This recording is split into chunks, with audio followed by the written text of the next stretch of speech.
कहानी की शुरुआत होती है पूर्व नगर के राजनगर इलाके से। तंग गलियां, चिपके हुए घर और इसी भीड़ के बीच एक छोटे से किराए के घर के अंदर रहती थी 20 साल की आरती शर्मा। आरती एक गरीब परिवार से थी। उसके पिता महेश शर्मा दिन भर जानवरों का चारा बेचकर मुश्किल से घर चलाते थे और मां सुनीता शर्मा सुबह से शाम दूसरों के घरों में काम करती थी ताकि रात को चूल्हा जल सके। पैसों की कमी की वजह से आरती ने 10वीं के बाद स्कूल छोड़ दिया, लेकिन उसके सपने कभी छोटे नहीं हुए। उसने तय किया कि वह इंस्टाग्राम पर अपनी पहचान बनाएगी, फेमस होगी, पैसे कमाएगी और अपने परिवार को इस जिंदगी से बाहर निकालेगी। वह रोज रील्स बनाती, नई जगहें ढूंढती, एडिटिंग सीखती और धीरे धीरे लोग उसे नोटिस करने लगे। उसके 10 फॉलोअर्स हो गए, ब्रांड कोलैब आने लगे, पेड प्रमोशन मिलने लगे। ऐसा लग रहा था कि आरती का सपना अब पूरा होने वाला है। लेकिन तभी उसकी जिंदगी में एक भूत की एंट्री हुई। यह कोई असली भूत नहीं था। यह उसका एक इंस्टाग्राम फॉलोअर था जो पूर्व नगर में ही रहता था। आरती प्यार से उसे भूत बुलाती थी, शायद इसलिए क्योंकि वह अचानक उसकी जिंदगी में आया था। शुरुआत मैसेज से हुई, फिर लंबी कॉल्स, फिर रोज की बातें। आरती को लगा उसे कोई ऐसा मिल गया है जो उसे समझता है। वह अब उससे मिलने भी लगी थी।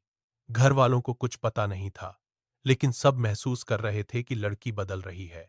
फोन पर घंटों बातें करना, अकेले मुस्कुराना, आंखों में कोई राज छिपाना। एक दिन उसकी छोटी बहन नेहा ने पूछा, कौन है दीदी? आरती मुस्कुराई और बोली, उसका नाम भूत है। कुछ दिनों बाद आरती ने इंस्टाग्राम पर एक धुंधली फोटो पोस्ट की। कैप्शन था, माय हस्बैंड। लेकिन वह लड़का अब भी एक रहस्य था।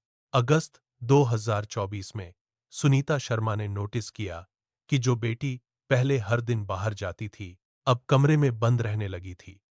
खाना कम हो गया था, चेहरे की चमक गायब थी। मां को चिंता हुई। उन्होंने आरती का चेकअप करवाया। रिपोर्ट देखकर उनके पैरों तले जमीन खिसक गई। उनकी 20 साल की बेटी 5 महीने की गर्भवती थी। सुनीता शर्मा रो पड़ी। उन्होंने सोचा था उनकी बेटी इन्फ्लुएंसर बनेगी, घर बदलेगी, जिंदगी बदलेगी। लेकिन आज वह उसी बेटी की मेडिकल रिपोर्ट हाथ में लिए बैठी थीं। उन्होंने आरती को बुलाया, कुछ नहीं कहा, बस रिपोर्ट सामने रख दी। आरती चुप रही, फिर धीरे से बोली, मां, मैं आरिफ से प्यार करती हूं। वो मुझसे शादी करेगा। घर में उस रात कोई नहीं सोया।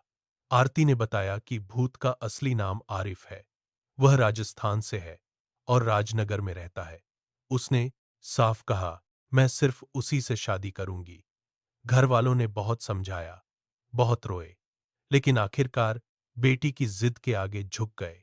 लेकिन आरिफ ने पहले ही कह दिया था, मेरे घर वालों ने मुझे बेदखल कर दिया है, हमें अलग घर बसाना होगा। अक्टूबर 2024। आरती अब 7 महीने की गर्भवती थी। जब भी वह शादी की बात करती, आरिफ बहाना बना देता, अभी वक्त नहीं है, थोड़ा इंतजार करो। आरती हर बार मान जाती, क्योंकि प्यार इंसान को बार बार भरोसा करना सिखा देता है। 20 अक्टूबर 2024 को आरती ने आरिफ के लिए करवा चौथ का व्रत रखा, बिना शादी, बिना मंगलसूत्र। और अगली सुबह वह हमेशा के लिए घर छोड़कर चली गई। 21 अक्टूबर 2024 रात के 4 बजे पूरा राजनगर सो रहा था। आरती धीरे धीरे अपना बैग पैक कर रही थी ताकि कोई जाग न जाए। जाते वक्त उसने अपने और अपने पिता के कुछ जरूरी कागज भी साथ रख लिए। फिर वह नेहा के कमरे में गई। नेहा ने नींद में देखा, दीदी बैग लिए खड़ी थी। आंखों में अजीब सी चमक थी, खुशी भी और कुछ डर भी। आरती ने धीरे से कहा, मैं आरिफ के साथ नया घर बसाने जा रही हूं, मां को समझा देना। और वह चली गई। सुबह जब सुनीता शर्मा उठीं, बेटी घर में नहीं थी। उन्होंने तुरंत फोन किया, फोन बंद। बार बार कॉल करने के बाद आखिर फोन उठा, लेकिन आवाज आरती की नहीं थी। एक लड़का बोला, मैं आरिफ बोल रहा हूं, तुम्हारी बेटी तुमसे नफरत करती है। और कॉल कट गया। रात 11 बजे भाई दीपक ने कॉल मिलाया। फोन उठा। पीछे से कुछ आवाजें आ रही थीं। गड्ढा और गहरा खोदो। दीपक का खून जम गया। परिवार तुरंत पुलिस स्टेशन पहुंचा। सब बताया। लेकिन जवाब मिला, लड़की बालिग है, अपनी मर्जी से गई होगी। महेश शर्मा हाथ जोड़ते रहे। साहब, वो 7 महीने की गर्भवती है। लेकिन किसी ने बात नहीं सुनी। इसके बाद परिवार ने खुद तलाश शुरू की।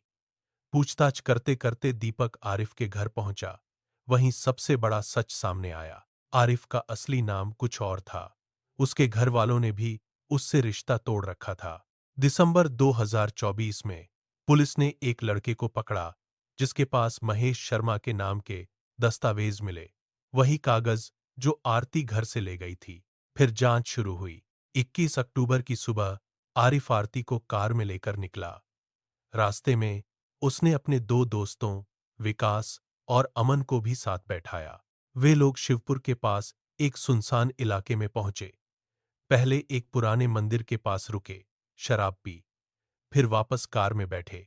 रास्ते में आरती ने फिर शादी की बात छेड़ी और तभी आरिफ का चेहरा बदल गया।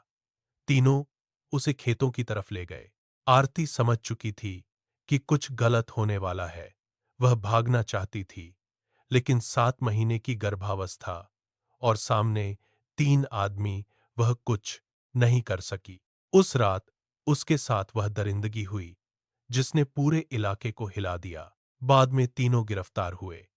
अदालत ने उन्हें आजीवन कारावास की सजा सुनाई। जांच के दौरान पुलिस को आरती के फोन से एक पुराना ड्राफ्ट मैसेज मिला। उसमें लिखा था, कभी कभी लगता है मुझे सिर्फ इतना चाहिए था कि कोई कह दे, आरती तू ठीक है, तू काफी है। वह मैसेज कभी भेजा नहीं गया। आज भी महेश शर्मा वही चारा बेचते हैं, वही तंग गलियां हैं, वही छोटा घर है। बस अब एक कमरा हमेशा के लिए खाली है।